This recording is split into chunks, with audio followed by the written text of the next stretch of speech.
Hey there, if you're listening to this, you are part of our podcast community. And because of that, I know you care deeply about your kids' health and you want to give them the best chance of staying well, especially through the winter months. But if your child is constantly sick and snotty and it feels like they're bouncing from one infection to the next, or if you're a proactive, crunchy mama who wants to do everything you can to support your kids' health through the winter, this is for you. I'm excited to invite you to my free Kids Immunity Masterclass. You can head on over to www.naturalsuperkids.com/winter to sign up. In this practical and empowering masterclass, I'm going to be sharing why your child keeps getting sick and how to break the cycle, the top foods, nutrients, and remedies to build strong immune defenses, hidden immune disruptors in your child's environment and what you can do about them, and our Natural Super Kids 4 Pillars framework for healthy, resilient kids. So whether you are already on a natural health journey or you're just starting out, this masterclass will give you simple, effective ways to support your child's immune system this winter and beyond. It's completely free. Just head to naturalsuperkids.com/winter to save your spot. I can't wait to see you there.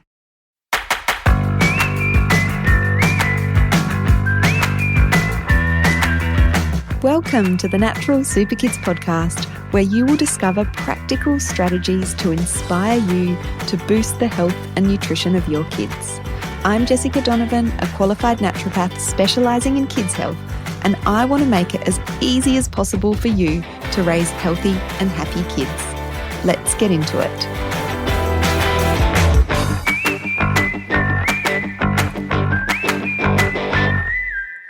Hello, everyone. So great to be back in your ears. It's a very fitting episode today. We're going to be talking about 3 things to consider if your child is always getting sick, and talk about why some kids pick up every bug and what we can do about it. And it's a very fitting episode because it is cold and wintry and rainy here on the Fleurieu Peninsula in South Australia today. We get very cold winters. We don't get snow, which is a bit of a bummer. But yeah, it's cold. And one of the things that I love about working from home, and this is controversial, I see people that work from home saying you should still get dressed like you're going to the office. That's definitely not me. I might be dressed like I'm in an office at the top, but I've got my trackies on, I've got my Ugg boots on, and another favourite of mine, recent purchase, is Lorna Jane thermal leggings. Oh my God, I love them. I often go for a walk after work. So if I've got my exercise leggings on, it's always a good start. And they're just that bit warmer than regular leggings. They're just never warm enough for me through the winter. So loving those. Don't know if you've got a pair. They're, a decent investment, but Lorna Jane leggings always last a long time. Anyway, I'm a bit off track here, but just wanted to have a little chat about the cozy feels that I'm feeling in my office today as I record this podcast. So the winter bugs have well and truly hit. We've been doing some episodes leading up to this. We've talked about antibiotics. We've talked about fevers. We've talked about foods to boost immunity. And today we're going to talk about, as I said, 3 things that you want to consider if your child is always getting sick. Now, I do want to say it is somewhat normal for kids to get sick relatively often because their immune systems are still developing. Us adults have had a lot more exposure to bugs over our lifetime. And so when we are sort of impacted by a bug, a virus, our immune system can know what to do, so we can fight it off a lot quicker. In kids, that can take a bit more time because their immune system is still learning how to respond and fight off some of these germs that we come across in the winter. A really true indicator to how healthy and strong and robust a child's immune system isn't necessarily how often they get sick. Although if they're sick all the time, that's definitely a red flag that something might be going on. And we're going to talk about some of the things that we want to look into if that is our child. But a better indicator is how quickly they bounce back from illness. And kids should bounce back pretty quickly from illness. Of course, there are exceptions to those rules. You know, there are some pretty nasty viruses out there that can be a bit longer lasting.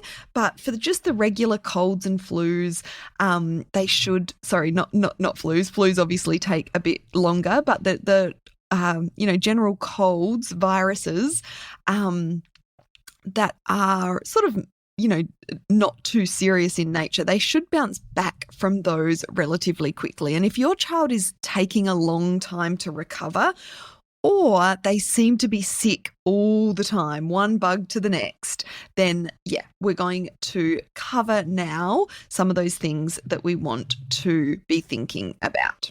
So the first one is nutrient deficiencies. Nutrients power our kids' immune systems. They power our immune systems as well. So if we are lacking in certain nutrients, it can mean that our immune defenses are weaker, and an infection takes hold a lot more easily.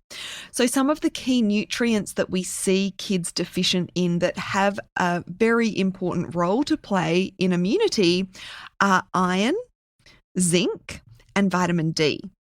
So these nutrients are also often low in children. Now let's start with iron and zinc, and I want to talk about these two together because they have a lot of commonalities in terms of the foods that they're found in. And as you probably know, iron and zinc are predominantly found in animal protein, particularly red meat. So if your child is fussy with meat, or your child is vegetarian or vegan, then these are nutrients that you really want to consider. We also want to be thinking about other symptoms that can be going on in a child that might be low in iron and zinc. So things like low energy, low stamina, those kids that tire really easily, that can't keep up with the other kids. They're signs particularly of iron deficiency. Pale skin, constant sniffles is another one. Poor wound healing. And with zinc deficiency, we can see often those white spots on the nails as well. So if your child isn't eating a lot of red meat, or they are fussy with their red meat, iron and zinc are definitely nutrients you want to consider. Potentially you might want to look at supplementing with these nutrients, but it's really important to get some professional advice before doing that, particularly, with both, but we never want to supplement with iron without knowing what the levels are. So the only way to know for sure is through a blood test. Now, a blood test isn't always necessary.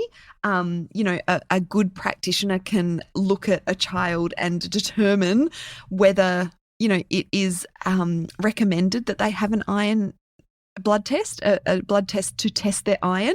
If you're going to the doctor for iron blood test, you want to make sure you're asking for iron studies. You can also get zinc tested in the blood as well.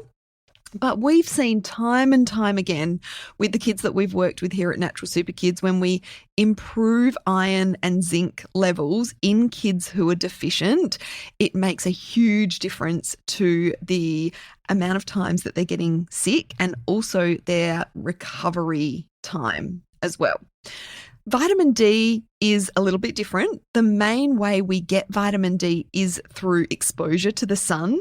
So we can ramp that up depending on where we live, by encouraging our kids to play outside more. Now, this can be tricky in winter, and obviously there's less sunlight around in winter as well. So we want to be encouraging our kids to spend time outside in the middle of the day when the sun is at its highest. And look, we're not going to go into detail about this right now, but I do just want to mention there's a fine balance between sun safety and healthy vitamin D levels. And we see lots of kids are deficient in vitamin D because potentially there's a bit too much sun safety going on. When we're covering up skin, when we're slathering sunscreen on constantly, even through the cooler months, which some parents are doing, then we can limit the amount of vitamin D that is produced from that sun exposure to the skin. We can, of course, supplement with vitamin D, but nothing quite compares with that sun exposure. Look, in some climates and some areas of the world, vitamin D supplementation is a good idea. And so if you feel like your child isn't getting enough sun exposure, then vitamin D supplementation could be something to look at. So we want to be focused on food and nutrients. That is the number one thing that we want to be thinking about, and particularly those immune supportive nutrients that are often low in kids: iron, zinc, and vitamin D. The second thing we want to consider if our kids are constantly getting sick is asking the question, could dairy be a problem for this child? So a lot of the time when we're talking about dairy, we might get the response that, well, no, my child hasn't got a dairy allergy and they're not lactose intolerant.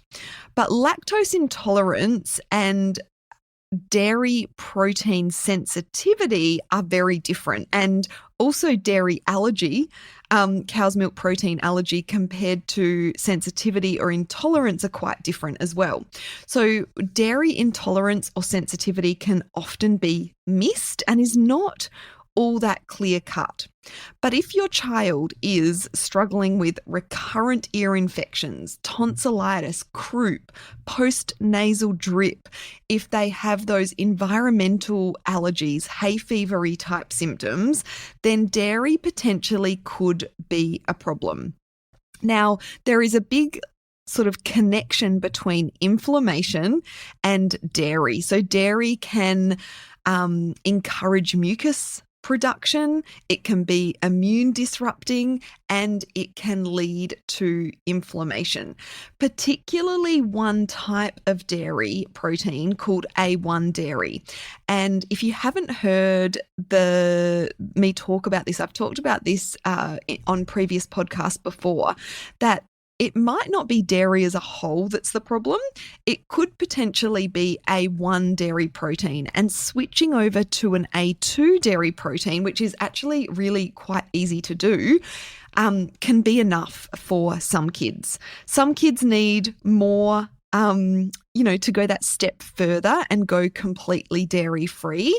So this is something to play around with. This can be a bit tricky and a bit murky to work through on your own. So if this is sounding like, oh, I really want to look into this, you can certainly search for other dairy podcast episodes that we have on the Natural Super Kids podcast. If you're in the Natural Super Kids Club, we have a really comprehensive masterclass on dairy. We've also got one on gluten, which will tell you everything you need to know. But we also offer, one-on-one support with our practitioners, and I'll make sure the link to all of those details are in the show notes. But if you want to explore this a little bit on your own, you can, make the switch to A2 dairy. So A2 dairy is not found in your conventional dairy, most of your conventional dairy that you'll find at the supermarket, but A2 dairy, or the A2 protein, is found in things like goat's milk and goat's dairy products, sheep's milk or sheep's dairy products, but also some breeds of cow produce more A2 dairy as well. So Jersey cows and Guernsey cows. So if you can find a 100% Jersey or Guernsey cow milk, usually you'll find these from local suppliers. We actually choose a Jersey milk for our family, and we purchase that from Fluorio Milk Company, which is local to us. You can also find the more commercial A2 milk and A2 milk products at most supermarkets these days as well.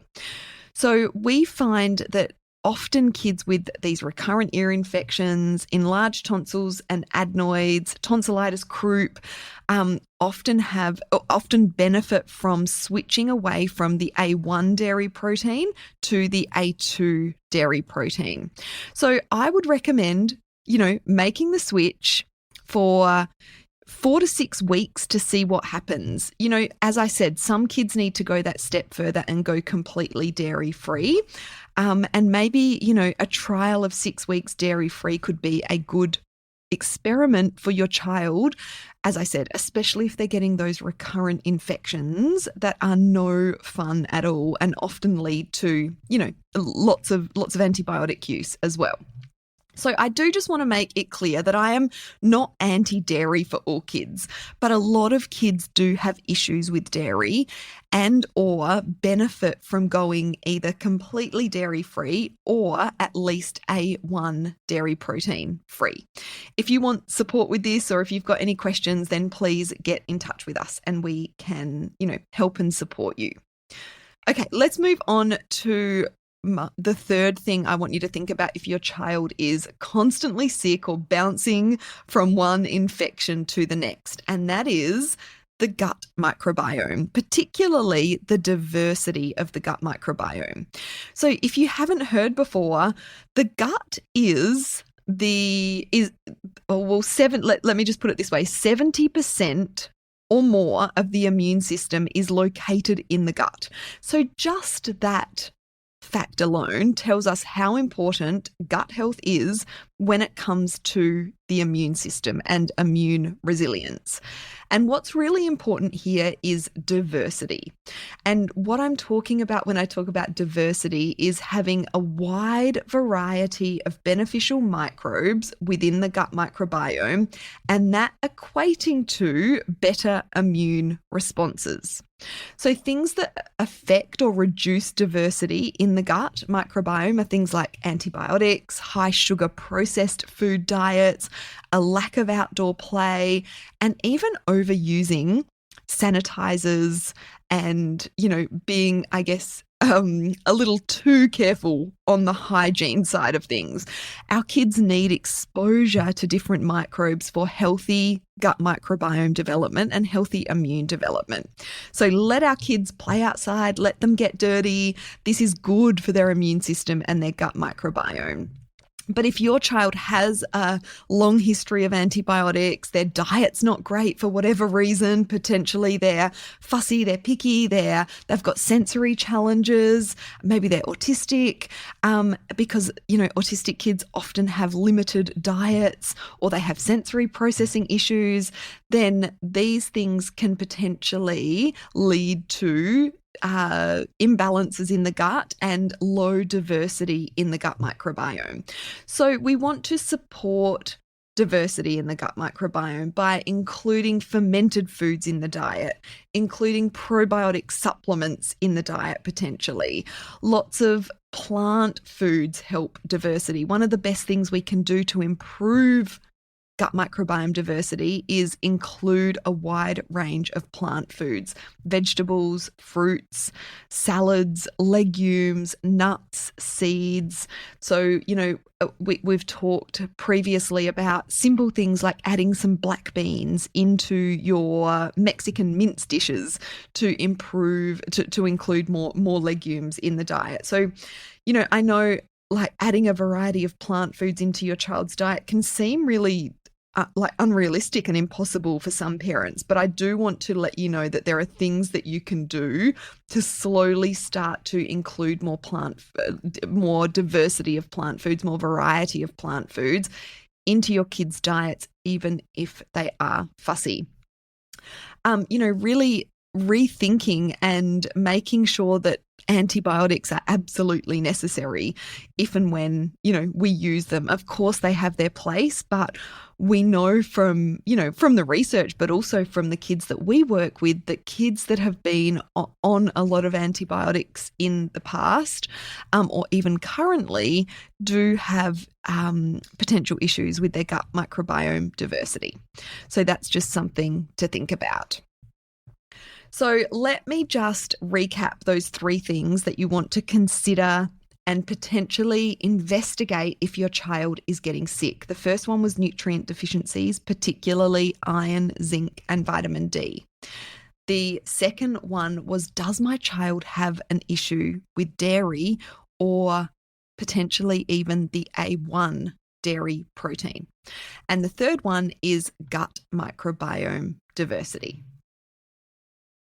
As I said, we don't want to be unrealistic here. Our kids' immune systems are still developing. They are going to get sick.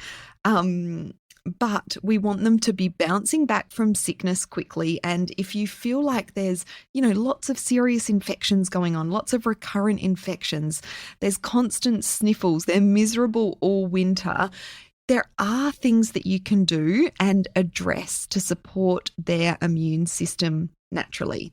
I hope this episode has been helpful for you.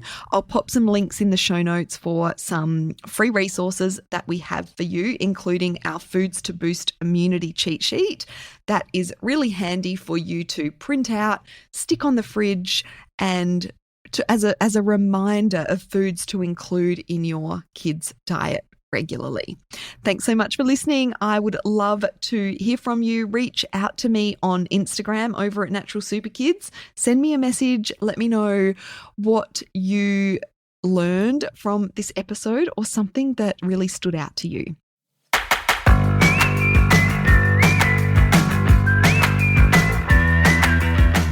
Thank you so much for joining me on the podcast today. Head on over to our website, naturalsuperkids.com, for the show notes for this episode, as well as a whole heap of inspiration to help you raise healthy and happy kids. I'll see you next week.